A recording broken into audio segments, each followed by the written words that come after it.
जय गुरुदेव। स्वागत है आप सबका आपके अपने चैनल 1008 खेचरी विशेषज्ञ में। खेचरी मुद्रा सीखना इंटरनेट के माध्यम से पूर्णतः असंभव है, पर यदि आप इसे सीखना चाहते हैं या फिर आपके मन में इसे लेकर कोई भी संशय या फिर प्रश्न है, तो आप स्वयं पूज्य गुरुवर से संपर्क कर सकते हैं। संपर्क के सभी माध्यम आपको नीचे डिस्क्रिप्शन बॉक्स में और साथ ही वीडियो में भी उपलब्ध हो जाएंगे। परंतु आप सभी के अनुरोध पर आपके भक्ति मार्ग को प्रशस्त करने के लिए और आपके मन में उठने वाले संशयों को दूर करने के लिए हम लेके आते हैं कुछ खास वीडियो। तो इसी श्रृंखला में आज भी लेके आए हैं एक खास वीडियो। तो चलिए बिना देर किए करते हैं अपनी इस आध्यात्मिक यात्रा का शुभारंभ। आज के वीडियो में हम बात करने वाले हैं एक सुप्रसिद्ध संत नामदेव जी के बारे में, जो महाराष्ट्र में रहा करते थे। इनके बारे में ये कहा जाता है कि पूरे जीवन काल में करीब 27 से भी अधिक बार भगवान ने उन्हें साक्षात दर्शन दिए थे और इन्हीं दर्शनों के कारण अलग अलग कथाएं उनके और भगवान के बीच प्रचलित हुई हैं। तो आज उन्हीं घटनाओं में से एक घटना आपके साथ बांटने का प्रयास कर रही हूँ। एक समय की बात है, भक्त नामदेव पंढरीनाथ जी भगवान, जो कि पंढरपुर में स्थित है, उनके दर्शन करने जाया करते थे। एक बार उनकी माता जी ने बहुत सारे स्वादिष्ट व्यंजन बनाए, तो उन्होंने सोचा कि कितना अच्छा होता कि अगर भगवान भी इसका स्वाद ले पाते। यही सोच के वो रात को चुपचाप उठे और भगवान के मंदिर में जाकर उनसे भोग ग्रहण करने की प्रार्थना करने लगे। तो भगवान ने कहा कि ठीक है, मैं माता के हाथ का स्वादिष्ट भोजन ज़रूर खाना चाहूँगा, लेकिन अगर मैं चला गया तो यहाँ पर सब क्या सोचेंगे। ऐसा करते हैं, मैं भोजन करके आता हूँ, तब तक तुम मेरे स्थान पर खड़े हो जाओ। उनकी बात सुनकर नामदेव जी हैरान हो गए। बोले, भगवान, अगर आपकी जगह मैं खड़े हो जाऊंगा तो लोग क्या सोचेंगे। नहीं नहीं, मैं ऐसा नहीं कर सकता।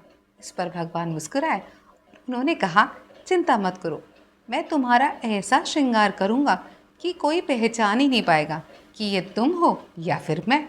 ऐसा कहते ही भगवान ने उनके सर पर हाथ रखा और अपने रंग जैसा बना दिया। बाद में श्रृंगार ऐसा किया कि वो बिल्कुल भगवान जैसे दिखने लगे। अब भगवान ने कहा कि देखो, तुम मेरे जैसे दिखने तो लगे हो, बस अब तुम्हें यहाँ पर मेरी तरह खड़े रहना है, आंखें बंद करके। कल सुबह को जब पुजारी आएंगे तुम्हारी पूजा करने के लिए, तो आंखें बंद करके खड़े रहना। सुबह सुबह ब्रह्म मुहूर्त में ना वो ठंडे ठंडे पानी से स्नान कराते हैं, उस समय बिल्कुल भी नहीं हिलना है। और आरती के समय वो तुम्हारी नाक पे माखन रखेंगे। माखन की खुशबू से तुम्हारा मन तो करेगा उसे खाने का, लेकिन तुम्हें बिल्कुल भी नहीं खाना है, वरना पुजारियों को शक हो जाएगा और वो तुम्हें बहुत मारेंगे, समझे। तो अपनी भूमिका अच्छे से निभाना। और हाँ, कुछ भी हो जाए, भक्त दर्शन के वक्त कितना भी गिड़गिड़ा गिड़गिड़ा के तुमसे कुछ मांगे, भावुक होके उन्हें कुछ भी देने की गलती मत करना, क्योंकि याद रखना, यहाँ पे सब अपने कर्म और अपने भाग्य से जुड़े हुए हैं, तो कर्म का भोग भोगना है, ये बात याद रखना। और ऐसा कहकर भगवान वहाँ से चुपचाप गर्भगृह से निकलकर नामदेव जी के घर पहुँचे। जैसे ही वो उनके घर पहुँचे, उन्होंने दरवाज़ा खटखटाया। माता जी ने दरवाज़ा खोला और दरवाजे पे भगवान को साक्षात देखकर वो बहुत ही प्रसन्न हो गई।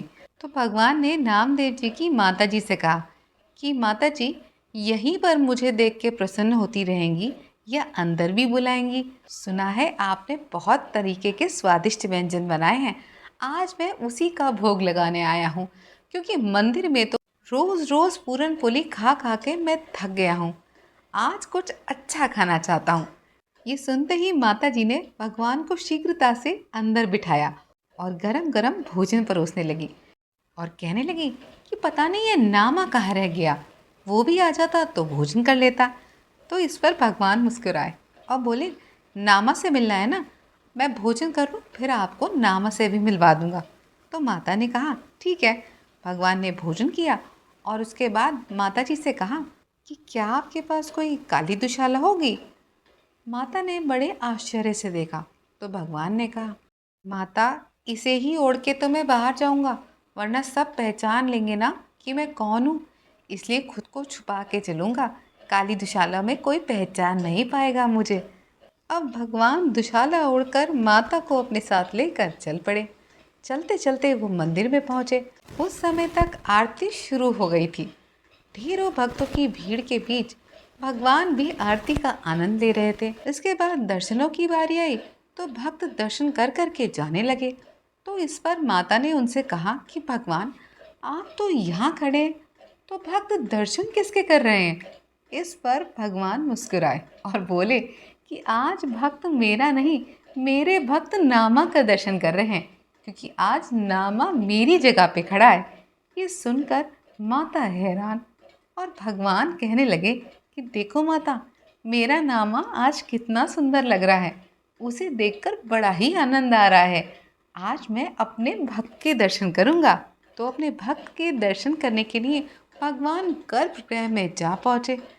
अब जैसे ही भगवान गर्भगृह में पहुँचे, नामदेव जी ने आंखें खोल दी और भगवान को देख के भावुक होने लगे। इस पर भगवान भयभीत हो गए। उन्हें लगा कि अगर इसने मुझे प्रणाम करने के लिए हाथ जोड़ दिए तो सबको पता चल जाएगा कि ये कौन है और मैं कौन हूँ। इसीलिए भगवान ने शीघ्रता से सर झुकाकर नामदेव जी को प्रणाम किया और गर्भगृह से बाहर आ गए। तभी से यह मान्यता चली आ रही है। साल में 365 दिन में से एक दिन ऐसा जरूर होता है जब भगवान नहीं, वहाँ पे स्वयं नामदेव जी आके खड़े होते हैं। इसीलिए जितने भी वैष्णव दर्शनार्थी आते हैं वो सबको प्रणाम करते हैं, क्योंकि ऐसा माना जाता है कि उस दिन स्वयं भगवान भक्त के दर्शन करने भक्त बनकर भक्तों में है। तो ऐसी उच्च कोटि और निश्चल भक्ति को मेरा कोटि कोटि प्रणाम। आशा करती हूँ मेरी बात आप तक पहुँची होगी। आज के लिए बस इतना ही। चलते चलते इतना ही कहूँगी कि अच्छे कर्म करते रहिएगा और ईश्वर से प्रेम करना कभी मत छोड़िएगा। फिर मिलेंगे अगले वीडियो में। तब तक के लिए जय गुरुदेव, जय बद्री विशाल।